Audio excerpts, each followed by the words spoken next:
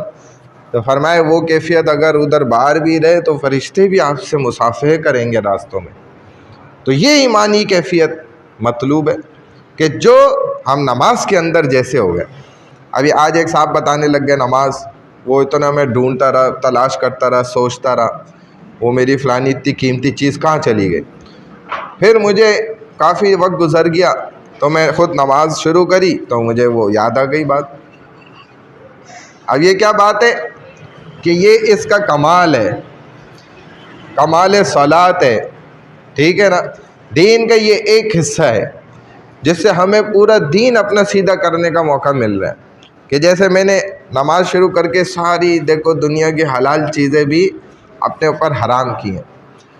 یہی تبلیغ ہے کہ اللہ جیسے میری نماز کے اندر، اور اس میں بڑی تکلیف بھی ہے، مشقت بھی ہے، کیونکہ کھڑا ہوا ہے، قیام ہے۔ اب کتنی دیر قیام کر رہا ہے، جتنا لمبا اتنی تکلیف میں پڑے گا۔ تو نبیوں نے بھی تکلیفیں اٹھائیں، ہر نبی کے اوپر تکلیفیں آئی ہیں دین کی دعوت دینے میں، دین کی محنت کا کام کرنے میں۔ تو دنیا کٹے گی نا، دنیا کا نقصان ہونا ہے، اور یہ نقصان ہی اس کی اصل پہچان ہے، نشانی ہے کہ دنیا کا نقصان نہیں ہو رہا تو پھر یہ کیسی تبلیغ ہوئی، کیسا دین ہوا؟ یہ تو خود نبیوں کے ساتھ ہوا۔ صحابہ کی مثالیں موجود ہیں۔ ابو بکر کتنی دکانوں کے مالک تھے، لیکن دین لانے قبول کرنے کے بعد، اور کتنے صحابہ ایسے ہیں، حضرت عثمان، دیگر وہ سارے کے سارے ایسے زبردست بڑے تاجر تھے، کاروبار جانتے تھے، ایکسپرٹ تھے، اور پیسہ کمانا ان کے لیے کوئی ٹینشن یا مشکل کام تھوڑی تھا، لیکن فاقوں پہ آ گئے۔ کیوں ہو گیا؟ تو یہ نشانی ظاہر ہوئی کہ واقعی یہ آخرت میں کمال کا درجہ اٹھا لیا، انہوں نے حاصل کر لیا۔ تو دنیا میں سارے کمالات ہونے کے باوجود ادھر آ گئے۔ یہ اس بات کی نشانی تھی کہ انہوں نے مصیبتیں، مشقتیں، پریشانیاں، اور حضور نے فاقوں کو پسند کر لیا اور غریبی کو گلے لگا لیا، لیکن آخرت کی امیری اس کو نہیں چھوڑا دنیا کی غریبی پر، دنیا کی امیری کو پسند نہیں فرمایا، لوٹا دیا کہ اللہ میں آپ کے لیے سب کچھ لوٹاتا ہوں، مجھے خیر ہے۔ تو میرے وہ امتی بھی پھر وہی کام کریں گے تو کامیاب ہے۔ اب نماز میں انسان کو نہیں فکر رہتی کہ میرا کتنا کاروبار، کتنی زمینیں، کتنی دکانیں، کتنا مال، کتنا بینک بیلنس، جو صحیح نماز کی بات کر رہا ہوں۔ ورنہ تو لوگ خود کہتے ہیں کہ ہم تو پورا حساب ہی، امام صاحب آپ نے 3 رکعت پڑھائی، چوتھی دکان کا حساب ہی رہ گیا آپ کی وجہ سے۔ وہ تو الگ مسئلے۔ تو یہ حساب کتاب وہ کر رہا ہے، وہ تو بیچارے کی نماز ہی گڑبڑ ہوئی ہے، وہ تو حساب کرنے آ رہا ہے مسجد میں، کیونکہ دکان پہ اتنا اچھا حساب نہیں ہو رہا ہے جتنا مسجد میں، بھولے ہوئے کھاتے بھی یاد آ رہے ہیں۔ تو جو اصل نماز ہے اس میں تو انسان سب بھول گیا۔ اب اللہ، اس کے رسول، وہی یہ سب یاد ہے، جنت میں گھوم رہے، سیرے کر رہے ہیں صحابہ، جنت کھل گئی سامنے۔ کہتے نماز پڑھوں گا میرا پیر کاٹ لینا، نماز پڑھوں گا ہاتھ کاٹ لینا، نماز پڑھوں گا یہ 3 نکال دینا، یہ سب چل رہا ہے۔ تو نماز، کیونکہ ان کو پتہ تھا کہ ادھر میرے سارے تعلق ٹوٹ جائیں گے، صرف اللہ سے، رب سے تعلق یہ قائم ہو جائے گا۔ تو ایسی جاندار نماز کہ جب نماز میں ہر چیز حرام ہو گئی، حلال بھی، تو ایسے ہی تبلیغ کا کام ہے کہ یہ ایسے ہی ہے جیسے نماز کے اندر ہے، جیسے سیدھا ہو کے نماز کے اندر چل رہا ہے، ساری چیزیں بلا دی دنیا کی، ساری مصیبتیں اس نے اٹھا کے پھینک دی پیچھے، ساری تکلیف نماز کے اندر کی، قربانیاں ساری برداشت کرنے کو تیار کہ ٹھیک ہے اگر لمبی بھی قرات ہوتی ہے میں کھڑا ہوں، میں کہیں نہیں جاتا، نماز ادا کر رہا ہے، بھلے اس کی طبیعت کو گرا پہنچ رہا ہے کہ بھئی اتنا لمبی کیوں ہو گئی رکعت، اتنی لمبی جماعت کیوں ہو گئی، اتنی لمبی نماز میری کیسے ہو گئی، اتنا ٹائم کیسے بڑھ گیا، گرا طبیعت پہ ہو رہا ہے، لیکن یہی اللہ کو پسند ہے ٹینشن بار کی چھوڑ دی، بھائی یہ تکلیف میں اٹھا لوں گا، صحیح ہے، تو دین پہ چلے گا، تکلیف تو ملے گی۔ صحابہ نبیوں نے اٹھائی، آرے سے 2 ٹکڑے ہو گئے، اور اللہ نے کہہ دیا بھائی یا تو نبوت چن لیں یا پھر 2 ٹکڑے ہو جائیں۔ کہا کہ نہیں، اب نبوت اختیاری تو تھی نہیں، آپ نے دی تھی، تو اب میں چھوڑ نہیں سکتا، 2 ٹکڑے ہونا مجھے پسند ہے۔ حضور کے آپ قربانیوں کو دیکھ لیں، کیسی قربانیاں، مشقتیں انہوں نے برداشت کی ہیں، حالانکہ ایک مشقت کے بھی دیکھا جائے تو ہمارے نبی صلی اللہ علیہ وسلم پر وہ نہیں آنی چاہیے تھی، ایک تکلیف، ایک کانٹا بھی آپ کو نہیں چبھنا چاہیے تھا۔ حق تو یہی تھا آپ کا کہ آپ کو ایک کانٹا بھی نہ چبھتا اس دنیا میں، کیونکہ آپ کی وجہ سے دنیا بنی تھی۔ وہ کانٹا بھی مطلب خود روئے گا کہ میں نبی کو کیسے چبھ گیا، اس کی تو اپنی آخر آ جائے گی کہ یہ کام مجھ سے ہو کیسے گیا، کیونکہ میں تو اس کام کے لیے بنا ہی نہیں گیا۔ تو یہ تو نبی کا حق تو یہ تھا، لیکن اس نبی نے کانٹے کیا، اس نے تو پتھر بھی برداشت کر لیے، داڑھی سے دھواں نکل رہا اس کو برداشت کر لیا، غبار آلود داڑھی ہے اس کو برداشت کر لیا، بچیوں کو دین کی وجہ سے جو تکالیف اٹھانی پڑی ان کو برداشت کر لیا۔ آپ کے صحابہ آپ کے سامنے کتنی تکلیفوں میں ان کو کھینچا جا رہا ہے، چٹانیں ان کے اوپر رکھ کر اور گرم تپتی دھوپ کے اندر، اور کہتے ہیں کہ ہماری پیٹھ سے جو پھر چربی پگھلتی تھی نا، اس سے وہ انگارے بجھتے تھے، اس قدر ایسی پیٹھ دکھائی۔ کہا کہ میں نے تو زندگی میں ایسی پیٹھ نہیں دیکھی، اور فاقے کر رہے ہیں حضور، پتھر دکھا رہے ہیں۔ تو یہ ساری تکلیفیں اٹھانا ہمارے نبی کا حق نہیں بنتا تھا، لیکن پھر بھی انہوں نے اٹھا کے دکھائی۔ کیوں کہ دیکھو، میں بھی جب ناحق چیز اٹھا سکتا ہوں تو تم حق والی بھی چیز اٹھا سکتے ہو، تمہارے ذمے پھر یہ کام کرنا، کیونکہ میں نے دیکھو کیسی برداشت کر لی، جبکہ کائنات میری وجہ سے اللہ نے رب نے بنائی، اور اس کا تو ذرہ برابر بھی یہ کام نہیں تھا کہ یہ ایک چھوٹا سا بھی نبی کو تکلیف پہنچاتے، لیکن پہنچائی گئی تکلیف، خون بہایا گیا، آپ کو زیریں کڑیاں یہاں پر گھسیں داڑھوں میں، 2 دانت آپ کے شہید ہو گئے، خون کا فوارہ ایسے گرا۔ تو احد مقام تھا، اور وہ زمین اس وقت مطلب کہتے ہیں کہ فرشتے چیخ پڑے تھے، زمین چیخنے لگ گئی، ہوائیں فضائیں رونے لگ گئیں کہ یا رسول اللہ یہ، اور پہاڑ آپ کو کہہ رہے کہ یا رسول اللہ آپ ابھی اشارہ کریں بس، اور ان کو ہم ایسی کی تیسی کر دیتے کافروں کی، تو ان کی اتنی مجال کہ یہ آپ کو جو ہے تکلیف پہنچاتے، آپ کو نقصان کرتے، ان کو ابھی زمین نے کہنے لگ گئی یا رسول اللہ آپ حکم کریں، ہم ان کو پکڑ لیتے اندر دھساتے ہیں، کیونکہ جب قارون دھس سکتا ہے اور اس وقت کا نبی اور حکم دے رہا ہے، اور وہ التجا کرے جا رہا ہے، بھیک مانگے جا رہے زندگی کی، اور آخر جب نہیں جان بچ رہی تو کہہ رہا ہے کہ اچھا موسیٰ تم میرا مال ہڑپنا چاہتے ہو، جو میرے اتنے قافلے چلتے ہیں اس کے اوپر جو ان کی چابیاں، تو تمہیں جو ہے نا مال چاہیے تھا، تو کہتے نہیں، اس کا مال بھی اس کے ساتھ ہی دفن ہو، وہ بھی دھسنا کھنچتا ہوا آ رہا ہے اور اس کے ساتھ دفن ہو رہا ہے، اور وہ معافیا مانگے چلے جا رہے۔ تو نہیں، انہوں نے، اللہ نے کہا ہے کہ موسیٰ اگر ایک دفعہ میرے کو کہہ دیتا نا یہ، تو میں اٹھا کے اس کو باہر کھڑا کر دیتا، میری ذات تو ایسی ہے، آپ سے کتنا معافیا مانگتا رہو، ہو سکتا تھا یہ سدھر جاتا، آپ کا کلمہ پڑھ لیتا، آپ اس کو نکال دیتے باہر، معاف کر دیتے۔ تو اس رسول کا تو ان سے زیادہ حق تھا، موسیٰ سے افضل نبی ہیں یہ، لیکن کیا وہ کہہ رہے ہیں ابو جہل کو کہ زمین پکڑو اس کو، یہ کیا حرکتیں کر رہا ہے، سدھر ہی نہیں رہا، انسان کا بچہ ہی نہیں بن رہا؟ نہیں، ابو جہل کو بھی سمجھائے جا رہے، اور ابو جہل کیوں نہیں مان رہا؟ حیرت کی بات، اپنے بڑے بڑے بتوں کی قسمیں اٹھا کر کہہ رہے کہ اس وقت یہ وقت ایسا ہے، جس نے یہ میرا دروازہ کھٹکھٹایا ہے یہ بہت ہی کوئی سوالی مجبور ہوگا، تو اس کی بات تو میں ضرور مانوں گا، قسمیں اٹھا کے اپنے بتوں کی، خداؤں کی، اور جب دروازہ کھولا رسول اللہ کو دیکھتے ہی آپ نے وہی دعوت دے دی، اور اس نے انکار کر دیا۔ اس کے اپنے رئیسوں نے، کفار مکہ کے جو سرداران تھے وہ اس کے ساتھ بیٹھے ہوئے تھے. ایک دفعہ مجلس میں کہا یار ابو جہل ایک بات تو آپس کی بات ہے, ہم کسی کو نہیں بتائیں گے, تو ہمیں سچ بتائی یہ جو کہتے ہیں نبی محمد صلی اللہ علیہ وسلم جو آپ کے, تو یہ بتا سچ بات ہے ان کی یا ایویں جھوٹی باتیں کر رہے ہیں. تو کہا دیکھو اگر تم کسی کو نہیں بتاتے تو میں تمہیں سچ بتا دیتا ہوں کہ اس کی بات بالکل سچ ہے. تو انہوں نے کہا کہ ارے بیوقوف ابو جہل پھر تو بات کیوں نہیں مانتا؟ کہا کہ تمہیں بات سمجھ نہیں آئے گی, میں سمجھا دیتا ہوں کہ ہم تو ابھی کسی کو دعوت دیتے ہیں نا تو ہماری دعوت پہ چل کے آ جاتا ہے. کئی دفعہ ایسا ہوتا ہے, میں کھڑے ہو کے دوں گا 2-4 منٹ بات کروں گا, وہ بیچارے کا دل پگھلے گا, وہ آ جائے گا ادھر, درمیانی بات چل لیے بیٹھ جائے گا.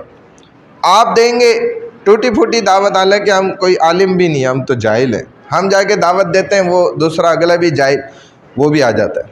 ہم سے بڑے جاہل وہ ابو جہل تھے جو بتوں کو پوچھتے تھے. ہم تو بتوں کو نہیں پوچھتے الحمدللہ, ہم دوسرے بت پوچھتے ہیں. وہ الگ ظاہری بت جو کھڑا ہوتا تھا اس کو ہم لیٹے ہوئے کے اور پڑے ہوئے کو اور کون سے, تو وہ بات مان جاتا تھا, یہ مان لیتے ہیں بات.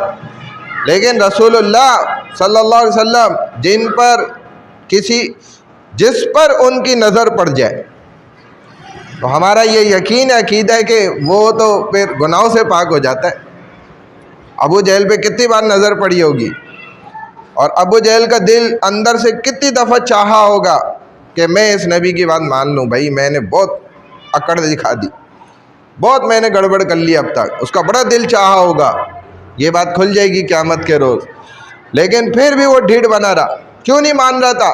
یہ ادھر بات اس نے سمجھائی کہ دیکھو یہ امت محمدیہ کے قیامت سے پہلے لوگ آئیں گے, سیکٹر 40 والے, یہ تو دعوت دیں گے, ان کی دعوت پہ لوگ آ جائیں گے, بڑے بڑے ابو جہل سے بھی بڑے ہوں گے. اچھا حیرت کی بات میں بتاتا ہوں کہ اگر ہم ابو جہل کو بھی دعوت دے دیتے نا اس وقت ہم ہوتے, تو وہ یقین کریں مجھے آپ کو دیکھ کر ضرور آ جاتا ہے اسلام دین کی طرف, لیکن رسول اللہ کی دعوت پہ وہ نہیں آیا. یہ ہے اصل بات سمجھانے کی جو میں آپ سمجھانے لگا ہوں کہ رسول صلی اللہ علیہ وسلم تو دعوت دے رہے ہیں کئی بار, لیکن ان کی دعوت پہ نہیں آ رہا. یہ اس نے خود جواب بتایا ابو جہل نے اپنے رئیسوں سرداروں کو نا. انہوں نے کہا تمہیں پتہ ہی نہیں ہے یہ محمد کیا بات کہہ رہا ہے. یہ نہیں صرف کہہ رہا کہ ان کی طرح جو یہ ایسی قوم بعد میں آئے گی, امت محمدیہ میں سے لوگ آئیں گے جو کیا کریں گے کہ آدھے تیتر آدھے بٹیر, آدھے مسلمان آدھے یہودی, آدھے مسلمان آدھے فرنگی, آدھے مسلمان آدھے, بس یہ ان کا کام ہوگا.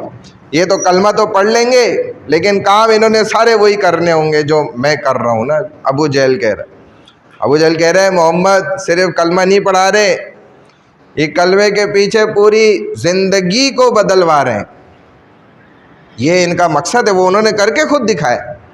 یہ محمد کی زندگی کو دیکھ نہیں رہے کہ کیا زندگی تھی پہلے اور اب کیا ہے. پہلے انہوں نے دعوت دی تھی نہیں, پہلے تو خاموشی سے اپنی عبادت کر رہے تھے جو ان کو سمجھ آ رہا تھا. جب ان کو نبوت مل گئی پھر تم نے ان کی زندگی دیکھی ہے کیسی بدلی ہے, اور ان کے ماننے والوں کی زندگی دیکھی ہے کیسے بدل گئی. انہوں نے سارا بتوں کا سسٹم توڑ کے رکھ دیا 1 سیکنڈ میں. حکم آ گیا انہوں نے شرابیں بہا دیں, حکم آ گیا انہوں نے پردہ کر لیا فوراً, وہیں اوڑھنیاں منگوا لیں, حکم آ گیا فوراً سود ختم, حکم آ گیا تو فوراً بات مان لی. تو یہ پوری زندگی بدلوا رہے ہیں, یہ صرف کلمہ نہیں پڑھوا رہے, اور یہ پوری زندگی بدلنی پڑے گی. تو ابو جہل اسی لیے نہیں کلمہ پڑھتا تھا, ورنہ اگر اس کو ہم دعوت دیتے نا تو مجھے بھی, میں اپنی بات کر رہا ہوں, تو مجھے بھی دیکھ کر وہ کہتا کہ ارے مولوی صاحب یہ والی زندگی اپنانی تھی, وہ نبی کے تو اتنی محنت کرتے رہے بیچارے, مجھے سمجھاتے رہے نبی, میں ان کی دعوت ہی نہیں مانی. یہ دین پہ چلنا تھا جس پہ آپ چل رہے ہیں, لو یہ تو میں ابھی کلمہ پڑھ لیتا ہوں, یہ کون سا مشکل کام. یہ والی تبلیغ پہ چلنا ہے جس پہ میں چل رہا ہوں. بڑی معذرت سے میں یہ بات مشہوراً کر رہا ہوں, لیکن حقیقت ہی یہی ہے. اس وقت ہم اپنے اسٹائل سے دین کی محنت میں لگے ہوئے, اپنے انداز میں, اپنی بات کر, تو یہ انداز نہیں ہے بھائی. رسول اللہ کی سوچ کو اپنی فکر سوچ بنانا ہوگا، ان کے انداز کو اپنا انداز بنانا ہوگا، ان کے طریقوں کو اپنانا ہوگا، ان کی پوری زندگی پر پہلے مجھے خود بھی چلنا ہوگا، پھر میں اوروں کو بھی چلا سکوں گا۔ صحابہ یہی تو کہتے تھے کہ ہم جیسے ہو جاؤ، اس کا کیا مطلب تھا؟ کہ وہ تھے ایسے کہ ان جیسا جو بن جائے گا وہ ستارے کی مانند ہے۔ حضور نے خود فرمایا کہ ایک صحابی کو بھی میرے جو پکڑ کے چلا گیا وہ تارا ہے، وہ جنت میں پہنچ جائے گا۔ جیسے تارے راستے دکھاتے تھے، ہدایت یہی تو ہے۔ تو ایک بھی صحابی کے پیچھے چل لیے، یعنی کہ میرے ایک بھی امتی کے پیچھے چل لیے، وہ ہر امتی قیامت تک کا ویسے ہی ہونا ضروری ہے۔ پھر ابو جہل، ورنہ تو ابو جہل تو ہماری دعوت پہ بات مان جاتا کہ یار بلا وجہ محمد اتنی محنت کرتے رہے، میں نے ان کی سنی نہیں ایک بار بھی، کیونکہ پوری زندگی بدلوا رہے تھے۔ اب یہ تبلیغ بھی اسی چیز کا تو نام ہے کہ پوری زندگی بدلوانے چاہتی ہے۔ یہ صرف یہ نہیں کہتی کہ آپ ٹھیک ہے جی تبلیغ کا کلمہ پڑھ لیں، تبلیغ کے ساتھ جڑ جائیں اور فل مستیاں اپنی وہی کرتے رہیں جو پہلے سے آپ کر رہے ہیں اور ہمارے ساتھ چلتے رہیں۔ یہ نہیں ہے، تبلیغ اس چیز کا نام نہیں ہے۔ یہ بڑوں کو بھی، گناہ گاروں کو بھی اور ہر طبقے کے لوگوں کو بھی جو جوڑا ہے ساتھ، تو پیچھے یہی مقصد کھڑا ہوا ہے کہ بھائی زندگی بدلوانی مقصد ہے، اپنی والی زندگی نہیں چلے گی اس کے پیچھے۔ اگر ادھر آتے ہو داخل ہو جاتے ہو تو یا ایھا الذین آمنوا ادخلوا فی السلم کافہ ہو جاؤ، پھر پورے داخل ہو جاؤ۔ کیونکہ ابو جہل اس لیے داخل نہیں ہو رہا تھا، اور ان کے چچا بھی کان میں نبی علیہ السلام فرما رہے ہیں کلمہ پڑھ لیں میں گواہی دوں گا، لیکن کیوں نہیں پڑھا؟ حالانکہ اس وقت تو آخری سانسیں تھیں، ان کو تو اس بات کا بھی یقین تھا کہ اب مجھے چلنے کی ضرورت بھی نہیں ہے دین پر، میرے پاس وقت کون سا بچا ہے، کون سا میرے پاس لمبی زندگی پڑی ہوئی ہے۔ تو کہہ دیتا ہوں ان کے کان میں، وہاں پہ بھی وہی الگ مسئلہ آ گیا تھا کہ قوم والے کیا کہیں گے، کہ آخر وقت میں ڈر گیا، یا اور 10 قسم کی باتیں۔ تو بہرحال بھائی بات کا مختصر خلاصہ یہ کہ ہم اپنی پوری زندگی کو بدلنے کی نیت کریں، اور تبلیغ میں جڑنا اس کا اصل مقصد کیا ہے کہ میں اپنی پوری زندگی کو پھر بدلوں، پوری زندگی کے رخ کو بدلوں۔ ٹھیک ہے نا؟ سب تیار ہے نا بھائی اس کے لیے؟ تو جو ساتھیوں کے ارادے لکھوائیں بھائی انشاءاللہ ارادہ کھڑا ہو گیا ہاں مہم 40 دن کا ماشاء اللہ محی الدین بھائی انشاءاللہ 40 دن۔ جی بھائی فرمائیں۔ 4 بجے ماشاء اللہ۔ سلیم بھائی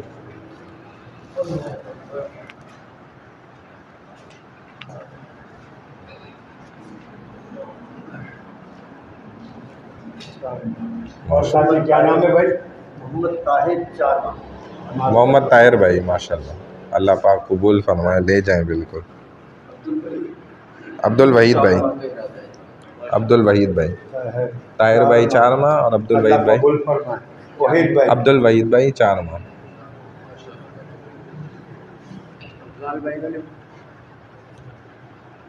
افضال بھائی جی، ہاں افضل بھائی، شہ روزے کا ماشاء اللہ اللہ۔ قبول فرمائے۔ آمین آمین۔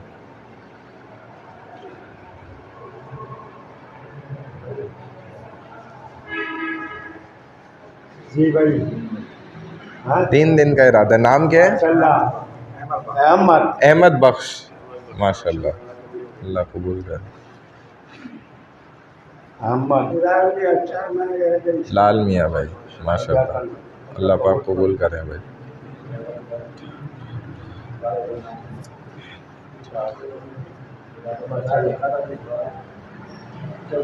انشاءاللہ جو ساتھی ارادہ لکھاتا ہے، ہاں کیا نام ہے ارادہ بتائیں، لکھتا لکھوائیں۔ ہے تو انشاءاللہ جاتا بھی ہے۔ ہاں ماشاء اللہ۔